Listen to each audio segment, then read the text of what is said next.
कहानी की शुरुआत में हम लिया और उसकी बेटी एना को देखते। लिया बताती है कि उसके पति जियांग की मौत को 7 दिन ही हुए थे कि जियांग का ट्विन ब्रदर जेडन उसे बताता है कि जियांग ने मरने से पहले उससे 1 मिलियन का लोन लिया था और उससे उसका साइन किया हुआ IOU भी दिखाया था। वही लोन पूरा करने के लिए उन्हें इन 5 सालों में बहुत ज्यादा काम करना पड़ा और कई बार भूखा भी रहना पड़ा। इस वजह से एना को लुकेमिया हो गया था। फिर हम एना को हॉस्पिटल के बिल्डिंग के ऊपर खड़ी देखते और वो लिया से कहती है, माँ मुझ पे पैसा बर्बाद करना बंद कर दीजिए। मुझे पता है अगर मेरा ट्रीटमेंट भी किया गया तब भी मैं ज्यादा से ज्यादा 3 महीने जिंदा रहूंगी। लिया कहती है, ऐसा नहीं है, सबसे पहले तुम नीचे आओ। एना कहती है, इन 5 सालों में मैंने बॉटल्स जमा करके जो पैसे कमाए थे वो घर पर रखे है, वो आप लेना और डैड के लोन की आखिरी पेमेंट चुका देना। वही लिया उसे नीचे आने के लिए मिन्नतें कर रही थी। वो एना को खोना नहीं चाहती थी। एना कहती है, मैं आपसे और डैड से बहुत ज्यादा प्यार करती हूँ, और वहाँ से कूद जाती है और लिया कुछ नहीं कर पाती। फिर जब वो पैसे लेकर जा रही थी तो सोचते इसके बाद जेडन का कोई भी कर्ज हम पे नहीं रहेगा। जब वहाँ पहुँचते तो उसे उनकी बातें सुनाई देती है। तब उसे पता चलता है कि उसके पति की डेथ नहीं हुई थी, उसके भाई जेडन की हुई थी। वो उससे सुप्पी से कहती हुई सुनती है, मैंने अपने भाई से वादा किया था कि मैं तुम दोनों का ध्यान रखूंगा। तुम बहुत भोली हो, तुम अकेले मिया को नहीं संभाल सकती थी, कोई भी तुम्हारा फायदा उठा सकता था। वही लिया स्ट्रॉन्ग है, मेरे बिना भी सब कुछ अच्छे से मैनेज कर सकते है। सोफी कहते, तुम उन्हें सब कुछ कब बताने वाले हो? वो कहता है, मिया के 10th बर्थडे के बाद मैं उन्हें सब सच बता दूंगा।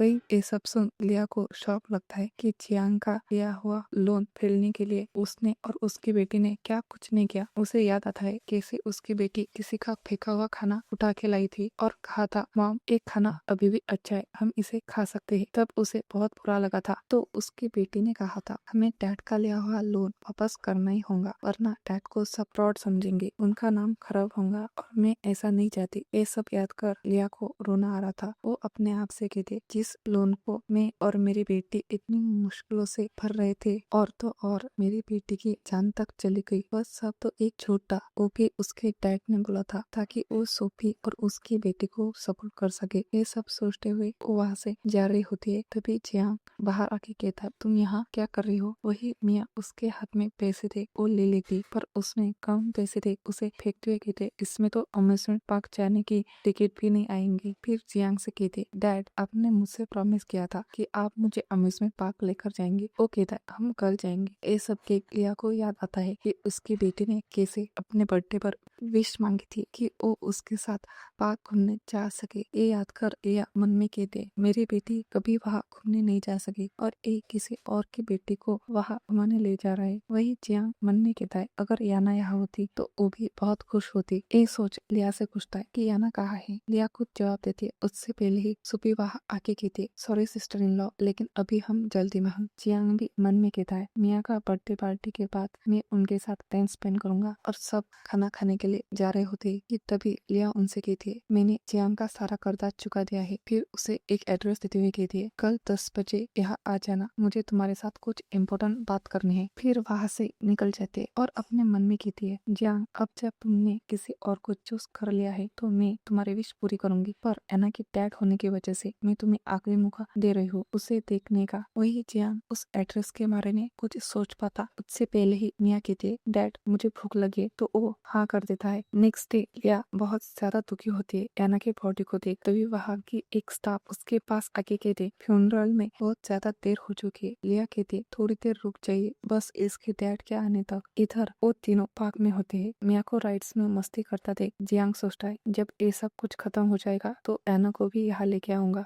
बहुत खुश हो जाएंगी। उसे याद आता है कि लिया ने उसे 10 बजे मिलने को बुलाया था। ये याद कर वो मिया से कहता है, डैड आज बिजी है। वही सोफी जब ये सुनते तो सोचते, मैं इसे उन दोनों के पास नहीं जाने दे सकती, और अपनी पपी को नीचे छोड़ देते जिससे वो वहाँ से भागता है तो उसका एक्सीडेंट हो जाता है। ये देख सोफी जियांग से कहती है, मिया डर गई है, वैसे भी कल उसके बर्थडे पार्टी के बाद तुम हमें छोड़ने वाले हो, तब तुम उनके साथ जितना चाहे उतना समय बिता सकते हो। वही लिया उसे बार बार कॉल कर रही होती है वो उसे इग्नोर कर देता है और सोचता है मिया के बर्थडे के बाद मेरा पास बहुत समय है उन दोनों के साथ स्पेंड करने के लिए और उनके साथ ही रुक जाता है। इधर वहाँ के स्टाफ लिया से कहते हम और देर नहीं कर सकते तो वह भी उसे चलाने के लिए हाँ कर देती है। जब वो याना के एशेस लेके बाहर निकलती है तो उसे वो तीनों देखते हैं। जहाँ मिया अपनी पपी की वजह से रो रही थी वही वो दोनों उसे समझा रहे थे। जियांग लिया खुद देख कहता है तुम यहाँ क्या कर रही हो। वो कहती मुझे तुमसे कुछ जरूरी कहना था, तुम क्यों नहीं आए। जियांग कुछ कहता उससे पहले ही सोफी बताती है कि पपी का एक्सीडेंट हो गया था जिससे वो मर गया, तब से मिया रो रही है इसलिए हम नहीं आ पाए। जियांग भी हाँ करता है। फिर लिया से पूछता है तुम मुझसे क्या बात करना चाहती थी। वो कहती अब उसकी कोई इम्पोर्टेंट नहीं है। मिया लिया के हाथ में बॉक्स देख के थी आपने एक बॉक्स मेरे डॉग की एशेस के लिए लाया है ना। एक एक के उसके हाथ से एना के एशेस का बॉक्स ले लेती। जब लिया वापस लेने को जाती है तो सोफी उसे धक्का दे देती है। लिया गुस्से से वो बॉक्स उससे वापस मांगते तब सोफी कहती ये सिर्फ एक बेकार सा बॉक्स है, आप इसके लिए मिया से ऐसे बर्ताव नहीं कर सकती। लिया उससे वो बॉक्स छीनने की कोशिश करती है पर सोफी उस बॉक्स को नीचे गिरा देती है। ये देख लिया जल्दी से एशेस समेटने लग जाती है। तब सोफी कहती आपको ध्यान रखना चाहिए था, आपने इसमें पहले से ही कचरा डाल के लाया था, अब हम इसमें पपी की एशेस कैसे रख सकते हैं। फिर सैड होने का नाटक करते हुए कहती अगर आपको मुझसे कोई प्रॉब्लम है तो आप मुझसे कह सकते हैं, आप इस तरह मिया को परेशान नहीं कर सकती। लिया उन सबको इग्नोर करते थे और एशेस समेटने लगती है। ये देख जियांग कहता है मिया के पप्पी की डेथ की वजह से वो दोनों वैसे ही परेशान है, तुम उनके लिए चीजें और मुश्किल मत करो और बॉक्स को किक करता है। ये देख लिया कहती है ये तुम क्या कर रहे हो। जियांग कहता है तुम क्या कर रहे हो, अगर मेरा भाई यहाँ होता तो वो तुम्हें कभी इस तरह अपनी फैमिली को परेशान करने नहीं देता। लिया कहती तुमने सही कहा, अगर मेरा पति यहाँ होता तो सबसे पहले तुम जैसे लोगों से निपटता। तभी वहाँ स्टाफ आके उससे वहाँ पर हुई प्रोसेस के डॉक्यूमेंट्स देती है। जब जियांग उसे बारे में उससे पूछता है तो लिया कहती तुम सिर्फ मेरे पति के भाई हो, तुम्हें मेरे मामलों के बीच में पड़ने की कोई जरूरत नहीं है। फिर अपने मन में कहते अब जब तुमने किसी और को चूज किया है तो तुम एना के डैड बनना डिजर्व नहीं करते। नेक्स्ट सीन में हम लिया को एना का फ्यूनरल करते हुए देखते। लिया सोचते आज एना का बर्थडे सेलिब्रेशन होना चाहिए था। वही दूसरे रूम में जियांग और सोफी मिया का बर्थडे सेलिब्रेट कर रहे होते। तब सोफी कहती बाजू में कोई फ्यूनरल कर रहा है, आज मिया का बर्थडे है, ऐसा करके क्या वो मिया को कर्ज नहीं कर रहे हैं। ये सुन जियांग वहां जाकर चिल्लाने लगता है। जब जियांग किसी को बाहर आते हुए देखता है तो उनसे ये सब साफ करने को कहता है। तब एक लेडी कहती तुम कौन हो, हमने इस जगह के लिए पे किया है, हम कहीं नहीं जाएंगे। ये सुन जियांग वहाँ का सामान इधर उधर फेंकने लग जाता है और कहता है मैं भी देखता हूँ कैसे नहीं जाएंगे। ये देख वो लेडी कहती क्या तुम पागल हो चुके हो। जियांग कहता है आज मेरी बेटी का बर्थडे सेलिब्रेशन है और तुमने यहाँ फ्यूनरल रखा है, तुम जानबूझ के मेरी फैमिली को कर्ज करना चाहते हो। वही सोफी कहती मेरी बेटी का 10th बर्थडे, क्या आप कोई और डेट नहीं चूज कर सकते। वो लेडी कहती है क्या तुम पागल हो चुके हो। वही जब लिया को ये सब पता चलता है तो जल्दी से बाहर आ जाती है। तभी उसके ऊपर कुछ गिरता है जिससे उसके हाथ से एना की तस्वीर नीचे गिर जाती है। लिया जल्दी से उस पर से कांच साफ करती है। उसे देख जियांग कहता है तुम यहाँ क्या कर रही हो। वही सोफी कहती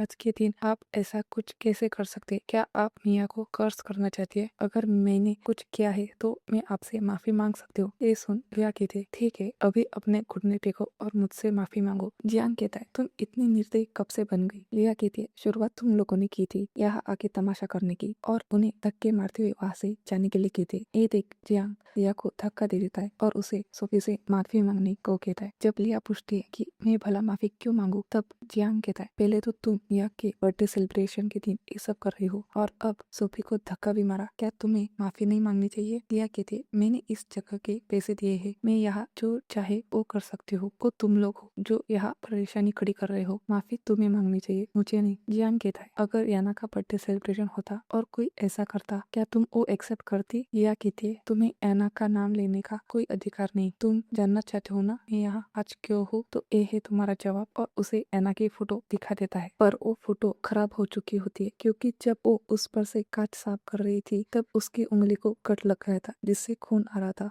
और उस वजह से वो फोटो खराब हो गई थी। वही जब लिया अपनी बेटी के फोटो को खराब हुआ देखती है तो उसे बहुत दुख होता है कि वो अपनी बेटी की फोटो तक बचा नहीं पाई। जियांग कहता है तुम बदला लेने के लिए किसी भी बच्चे की तस्वीर कैसे दिखा सकते हो, तुम एना की माँ होना डिजर्व नहीं करती। लिया कहती तो क्या तुम करते हो, तुम्हें पता भी है इतने साल हम कैसे रहे, लोन चुकाने के लिए हमें बहुत बार भूखा रहना पड़ता था, हमने कचरा बेचा है, यहाँ तक कि मैंने अपना खून तक पिसती थी और मेरी बेटी भूखे होने के बावजूद बॉटल्स जमा करती थी ताकि हमें पैसे मिल सके। एना कहती थी वो अपने डैड का नाम खराब नहीं होने दे सकती और उसे उनका लोन पूरा चुकाना है। जियान कहता है ये झूठ है, तुम्हारी अच्छी खासी जॉब है, तुम मंथली 30,000 युआन कमाते हो। ये सुन लिया सोचती है तो इसलिए इसको लगता था ये मुझे स्कैम करके सोफी और उसकी बेटी को संभाल सकता है, पर मेरी जॉब तो तभी चली गई थी जब जियान की डेथ होने की खबर मिली थी।